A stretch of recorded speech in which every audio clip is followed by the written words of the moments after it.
So now you can see it here. We can have two ways to represent a curve. First one is linear curve and second one is polynomial curve. Linear curve, अगर आपको याद हो, जब हम line drawing पढ़ रहे थे उस टाइम हमने लाइन की इक्वेशन पढ़ी थी y is equal to m x plus c, ठीक है। तो उस इक्वेशन की मदद से हमने क्या करा, मतलब हमने क्या देखा कि हम एक स्ट्रेट लाइन जो है वो ड्रा कर सकते हैं, ठीक है।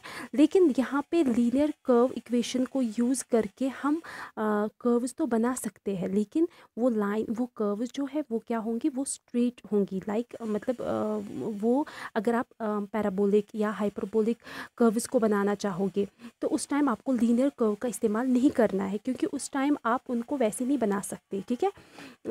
लाइक अगर देखो किसी का मतलब चेहरा जो है वो सर्कुलर होता है, किसी का ओवल शेप्ड होता है, किसी का इलोंगेटेड होता है, that time you need to draw these curves with the help of second this type that's polynomial curve, क्योंकि polynomial means having many terms, है ना। यहाँ पे आप मतलब किसी भी शेप का कर्व बना सकते हो as compare to this linear curve, ठीक है, जहाँ पे आप सिर्फ स्ट्रेट लाइन्स की मदद से ही कर्व्स को बना सकते हो। नाउ अगर आपके पास कोई पॉलिनोमियल कर्व है like x cube plus x square plus x plus 5, या कोई भी 2x4, मतलब ये जो मैं बोल रही हूँ x Q x 2x4 that is exponent, ठीक है, 2x उसका एक्सपोनेंट 4। नाउ अगर हम पहली इक्वेशन ले like x3 plus x square plus x plus 5, हम क्या बोलेंगे, ये जो इक्वेशन है इट्स हैविंग डिग्री ऑफ 3, ठीक है। तो उस टाइम मतलब ऐसी इक्वेशंस को ड्रा करने के लिए you need to have 4 points, ठीक है। आप 4 पॉइंट्स की मदद से ही ऐसी इक्वेशन को, ऐसे कर्व को बना सकते हो, ठीक है। And that very equation is called cubic polynomial parametric curve. You can see it here. Any curve can be defined by the cubic polynomial, like q of t is equal to x of t, जैसे हमने पहले ही represent किया, y of t and z of t, ठीक है। And this very equation can be represented in the following general form.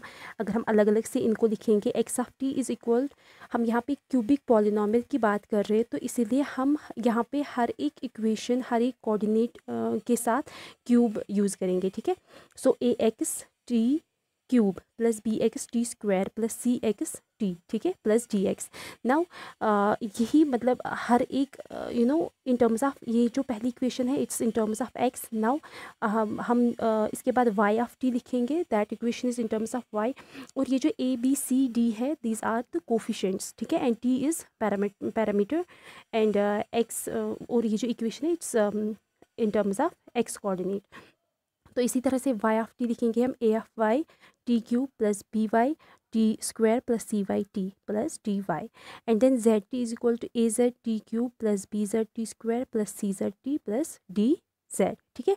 तो इन equations को हम matrix form में भी लिख सकते हैं, ठीक है। कैसे, हम t जो है उसको अलग से लिखेंगे और फिर इन कोफिशिएंट्स को अलग से लिखेंगे, ठीक है, लाइक दिस। टी जो है इसको हम लिखेंगे t cube t square t and then 1।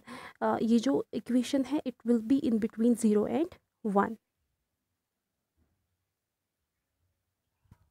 Now you can see it here, कैसे मैट्रिक्स फॉर्म में इसको लिखेंगे कोफिशिएंट्स को। C is equal to a of x, आप देख सकते हो ऊपर, a of x, a of y, a of z, ठीक है।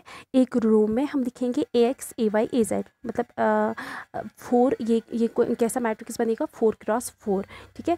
First column is x with respect to x, second column is with respect to y and third column is with respect to z, ठीक है। तो इसी तरह से b x b y b z, c x c y c z and d x d y d z, ठीक है। इस तरह से हम इन इक्वेशंस को मैट्रिक्स फॉर्म में लिख सकते हैं।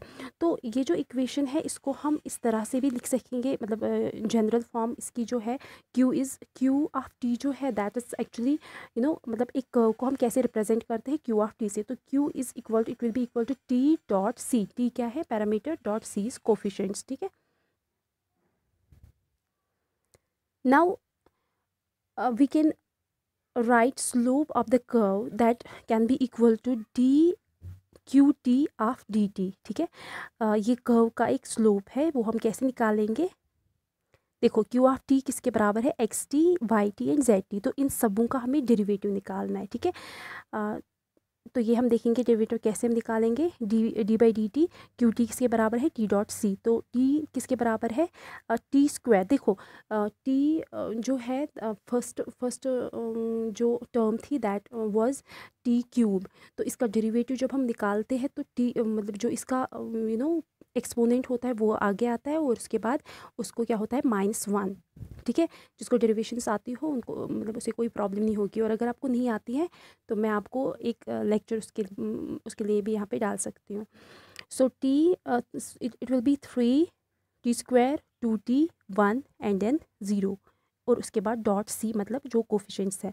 सो इनको करेंगे मतलब एक दूसरे के साथ हम मल्टीप्लाई करेंगे, तो that will be equal to 3 a x t square plus 2 b x t plus c x, and then 3 a y t square plus 2 b y t plus c y, and then 3 a z t square plus 2 b z t plus c z. Okay, now you can see it. हमारा जो मतलब इसमें ये जो parametric curve है इसमें हमारा जो हमें याद रखना है दैट इज़ कि इस पैरामीट्रिक फॉर्म की, इस क्यूबिक पॉलिनोमियल पैरामीट्रिक कर्व की जो इक्वेशन है that is Q is equal to t dot c, ठीक है। इसको ही हम आगे एक्सटेंड करेंगे so that we can discuss various types of parametric curves, ठीक है। लाइक बेजियर कर्व है हमारे पास, बी स्प्लाइन कर्व्स है, तो वो हम आगे पढ़ेंगे। फिलहाल आप इतना ही याद रख लीजिएगा यहाँ तक। आई होप कि यहाँ तक आपको ये अच्छे से समझ में आया होगा। हमने इसमें क्या जाना, सबसे पहले पैरामीट्रिक कर्व जो है that's the most convenient way to represent any curve on the computer screen. उसके बाद हमने देखा हमारे पास दो तरीके हैं, ठीक है, जिसकी मदद से हम इन मतलब पैरामीट्रिक फॉर्म में हम कर्व्स को रिप्रेजेंट कर सकते हैं। First one was linear curve and second one was polynomial curve, ठीक है। तो लीनियर कर्व जो है उसको मैंने बोला आपको मैथमेटिकली हम उसको कैसे रिप्रेजेंट करते हैं, और उसकी मदद से हमें कर्व्स जो है किस फॉर्म में मिलेंगी, ठीक है। I can show you it here. या जो लीनियर कर्व है वहाँ पे हमें जो कर्व्स है वो कुछ इस तरह से मिलेंगी, ओके। और जो पॉलिनोमियल कर्व है that can be like this. आप याद रखो डिजिटल और एनालॉग, जैसे आपने पढ़ा होगा computer network in this data communication में, signals, analog signal and digital signal. और तो डिजिटल सिग्नल ऐसी होती है, डोंट गेट कन्फ्यूज्ड, ठीक है। तो मेरा मतलब क्या है कि हम लीनियर कर्व जो है हम मतलब पॉलिनोमियल कर्व क्यों यूज़ करते हैं as compare to linear curve. Linear curve वो भी इंपॉर्टेंट है ऑब्वियसली, कभी कभी हमें उस चीज़ की भी ज़रूरत पड़ती है, मतलब whenever you need to draw any curve like this, मतलब with the help of straight lines, that time you need to use linear curve, okay. लेकिन अगर आपको पैराबोलिक और हाइपरबोलिक कुछ शेप्स ऐसी वैसी बनानी हो तो उस टाइम आपको पॉलिनोमियल कर्व की ज़रूरत पड़ेगी, ठीक है। तो इसकी जो जनरल फॉर्म है that is q t is equal t dot c. T is the parameter and c is the coefficients of all the coordinates, okay. Okay, thank you.